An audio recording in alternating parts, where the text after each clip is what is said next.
जय हिंद दोस्तों। कैसे हैं आप सब लोग। आई होप आप सब लोग ठीक होंगे। तो दोस्तों, आज का जो हमारा टॉपिक है वो है अपॉइंटमेंट। 2024 में जितनी भी अपॉइंटमेंट हुई है उसको हम इस वीडियोज़ में कवर करेंगे और ये मोस्ट रिपीटेड इंपॉर्टेंट है हर एक कॉम्पिटिटिव एग्ज़ाम के लिए। ठीक है, तो दोस्तों शुरू करते हैं आज का टॉपिक बिना किसी देरी के। आइए, पहला क्वेश्चन है जो आपके स्क्रीन पर है कि इसरो के 11वें अध्यक्ष के रूप में किसे नियुक्त किया गया है। Who has been appointed as 11th chairman of ISRO. कह रहा है कि जो 11th चेयरमैन अपॉइंट किया गया है इसरो का, किस व्यक्ति को अपॉइंट किया गया है। तो आपको याद रखना है वी नारायण को अपॉइंट किया गया है। किसको अपॉइंट किया गया है? वी नारायण को अपॉइंट किया गया है। ठीक है, आइए जानते हैं इनके बारे में। वी नारायण जो है एक रॉकेट साइंटिस्ट थे, एरोस्पेस इंजीनियर रह चुके हैं। ठीक है, and also become a secretary, department of space के ये सेक्रेटरी भी रह चुके हैं। ठीक है, दूसरा, इसने किसको रिप्लेस किया? इससे पहले जो 10वें जो इसरो के चेयरमैन थे वो कौन थे? आप बोलोगे सर एस सोमनाथ। कौन थे? एस सोमनाथ। उनको रिप्लेस किया किसने? वी नारायण ने रिप्लेस किया है। ठीक है, वी नारायण ने रिप्लेस किया है। ठीक है, अब देखते हैं इसरो के बारे में जानने की कोशिश करेंगे। इसरो का जो पूरा नाम है वो है इंडियन स्पेस रिसर्च ऑर्गेनाइजेशन। क्या है? Indian space research organisation. इसकी स्थापना जो हुई थी वो 1969 में हुई थी। और हेडक्वार्टर कहाँ है इसरो का? आप बोलेंगे सर बेंगलुरु में हेडक्वार्टर है। और पेरेंट ऑर्गेनाइजेशन जो है इसकी वो डिपार्टमेंट ऑफ स्पेस है। ठीक है, तो ये आपको ध्यान रखना है। ये सारी के सारे एक्स्ट्रा फैक्ट आपको याद करने हैं। पहला आपसे पूछ सकते हैं 11th जो नियुक्त हुआ है आपका चेयरमैन इसरो का वो वी नारायण है। दूसरा, किसको रिप्लेस किया? इससे पहले कौन था? आप बोलेंगे एस सोमनाथ। और जो वी नारायण है ये आपके रॉकेट साइंटिस्ट और एरोस्पेस इंजीनियर भी रह चुके हैं और सेक्रेटरी भी रह चुके हैं डिपार्टमेंट ऑफ स्पेस के। ठीक है, एस सोमनाथ को रिप्लेस किया है। इसरो की स्थापना 1969 में हुई थी।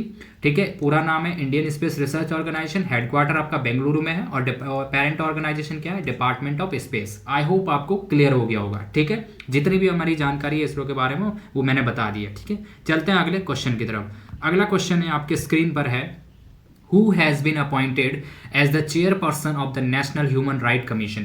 ये भी काफ़ी इंपॉर्टेंट है, ये भी अभी लेटेस्ट नियुक्त हुआ है। NHRC के चेयरमैन मतलब नेशनल ह्यूमन राइट कमीशन के जो चेयरमैन है वो कौन है? आप बोलेंगे बी रामा सुब्रमण्यम। कौन है? वी रामा सुब्रमण्यम जो है इसको नियुक्त किया गया अभी NHRC के जो आपका चेयरपर्सन नियुक्त किया गया है। ठीक है, आपको ध्यान रखना है कि जो नेशनल ह्यूमन राइट कमीशन है ये एक स्टैचुरी बॉडी है। कैसी स्टैचुरी? दो प्रकार की बॉडी होती है, एक होता है कॉन्स्टिट्यूशनल बॉडी और एक होता है स्टैचुरी बॉडी। ठीक है, और एक होता है अनकॉन्स्टिट्यूशनल बॉडी। ठीक है, याद रखना। कॉन्स्टिट्यूटेड 12 अक्टूबर 1993 को ये अंडर था protection of human right ordinance 1993 act के तहत इस बॉडी का वो किया गया था। अब गवर्निंग बॉडी की बात जाने कौन इसको गवर्न करता है तो ये किस मिनिस्ट्री के अंदर आता है? आप बोलोगे मिनिस्ट्री ऑफ होम अफेयर्स के अंदर ये आता है। NHRC national human right commission जो है वो किस मिनिस्ट्री के अंदर आता है? आप बोलोगे मिनिस्ट्री ऑफ होम अफेयर के अंदर। इसको गवर्निंग बॉडी क्या है इसकी? Ministry of home affair. ठीक है, याद रखेंगे। कंपोजिशन में देखेंगे फर्स्ट चेयरमैन और CGI और जज ऑफ सुप्रीम कोर्ट। ठीक है, टोटल 5 मेंबर होते हैं। एक होता है चेयरमैन और CGI और जज होते हैं और सुप्रीम कोर्ट। टोटल मिला के कितने होते हैं? 5 मेंबर होते हैं। अब दूसरा पूछा जाता है कि जो नेशनल ह्यूमन राइट कमीशन का जो चेयरपर्सन है, ध्यान रखना NHRC का जो चेयरपर्सन है कौन अपॉइंट करता है? ये भी बहुत ज़्यादा है, न्यूज़ में था, इसको भी याद रखना। ये पॉलिटी का क्वेश्चन बन जाता है कि NHRC को कौन जो चेयरपर्सन होता है उसको कौन अपॉइंट करता है। आपको ध्यान रखना है इसको अपॉइंट करता है प्रेसिडेंट ऑफ इंडिया, भारत का राष्ट्रपति इसको कौन करता है? अपॉइंट करता है। ठीक है, याद रखना। आई होप क्लियर हो गया होगा। चलते हैं अगले नेक्स्ट क्वेश्चन की तरफ। अगला क्वेश्चन है आपके स्क्रीन पर, who has been appointed as executive chairman of NALSA. ये भी इसका भी नया नियुक्त हुआ है चेयरपर्सन। अब देखो नालसा के कार्यकारी अध्यक्ष के रूप में किसे नियुक्त किया गया है? Who has been appointed as a executive chairman of NALSA. कौन मतलब किसको नियुक्त किया गया है नालसा के? तो आपको याद रखना है भूषण रामाकृष्णा गेव को। ठीक है, भूषण रामाकृष्णा को क्या किया गया? अपॉइंट किया गया है अभी नालसा का चेयरमैन। अब देखो नेशनल नालसा की पूरा नाम क्या है? फुल फॉर्म पूछ सकता है, national legal service authority of India इसका पूरा नाम है। कब इसकी स्थापना हुई थी? आप बोलोगे 9 नवंबर 1995 को नालसा की स्थापना हुई थी। ठीक है, किसके अंडर आता है? आप बोलोगे the legal service authority act 1987 के अंडर। अब याद रखने पर्पस क्या है इसका? आप बोलोगे to provide a free legal service to weaker section. इसकी स्थापना इसलिए की गई थी, क्या पर्पस से इसकी स्थापना की थी, आपको ध्यान रखना है ये भी। इसका जो मेन पर्पस था वो है प्रोवाइड कराना क्या, free legal service weaker section जितने भी हैं, ठीक है, जैसे SC ST वगैरह हो गए, इनको वीकर से EWS, इनको भी क्या करना है, आपको प्रोवाइड कराना, फ्री लीगल सर्विस प्रोवाइड कराना वीकर सेक्शन के लिए, ठीक है। आई होप आपको क्लियर हो गया होगा। ध्यान रखना इसकी, नालसा की पूरा नाम याद रखना, कब इसका फॉर्म किया गया था, ठीक है। और इसके जो चेयरपर्सन अपॉइंट किए गए एग्जीक्यूटिव चेयरमैन, वो कौन है, भूषण रामाकृष्ण को अपॉइंट किया गया है, ठीक है।